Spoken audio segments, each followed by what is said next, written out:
آپ نے بہلول کا نام تو ضرور سنا ہوگا، جنہیں بہلول دانا بھی کہا جاتا ہے۔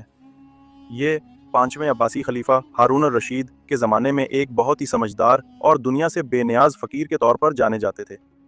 ان کا کوئی گھر نہیں تھا، وہ ننگے پاؤں شہر میں گھومتے پھرتے اور جہاں رات ہو جاتی وہیں ڈیرا ڈال لیتے۔ کچھ لوگ انہیں دیوانہ بھی کہتے تھے کیونکہ وہ اللہ کی یاد میں ایسے گم رہتے تھے جیسے دنیا اس کے لیے کوئی مشغلہ ہو۔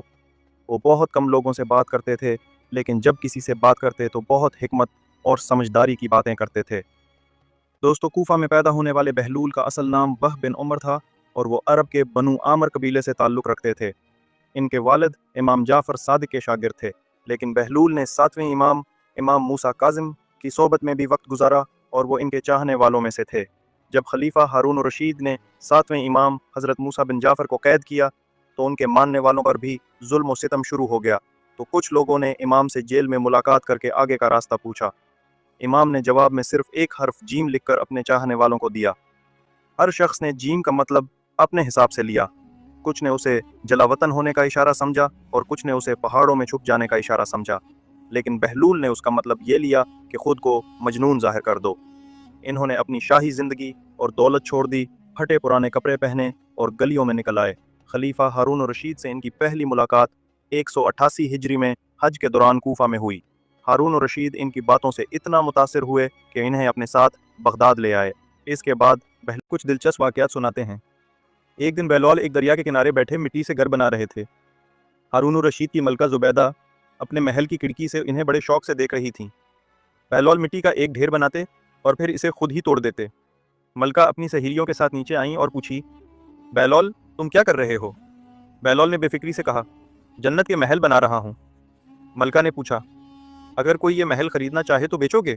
بہلول نے کہا، ہاں کیوں نہیں، میں بناتا بھی ہوں اور بیچتا بھی ہوں۔ ملکہ نے پوچھا، ایک محل کی کیا قیمت ہے؟ بہلول نے فوراً کہا، 1 درہم۔ ملکہ نے انہیں اسی وقت 1 درہم دے دیا۔ ملکہ نے یہ واقعہ اپنے شوہر خلیفہ ہارون الرشید کو بتایا۔ خلیفہ نے ملکہ کے بات مذاق میں اڑا دیا، لیکن اسی رات ہارون الرشید نے خواب میں جنت کے مناظر دیکھے جہاں بہت خوبصورت محل تھے۔ انہوں نے دیکھا کہ ایک محل پر ملکہ زبیدہ کا نام لکھا ہوا ہے۔ وہ سوچنے لگے کہ یہ میری بیوی کا گھر ہے، مجھے اندر جانا چاہیے۔ جیسے ہی وہ دروازے پر پہنچے، دربان نے انہیں روک دیا۔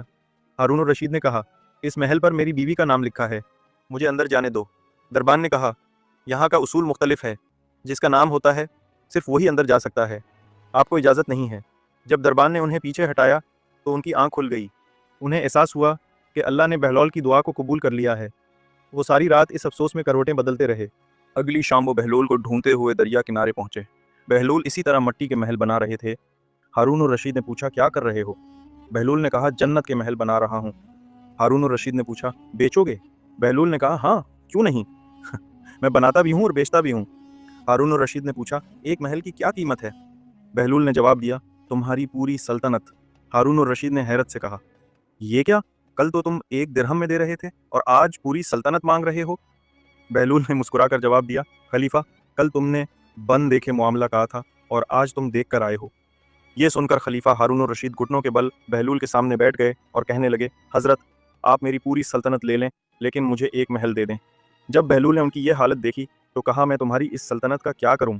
اس دنیا کی محبت تو بہت سے گناہوں کی جڑ ہے، اپنی سلطنت اپنے پاس رکھو۔ پیارے دوستو، ان واقعات سے پتہ چلتا ہے کہ بہلول کا اللہ کے ساتھ کتنا گہرا تعلق تھا۔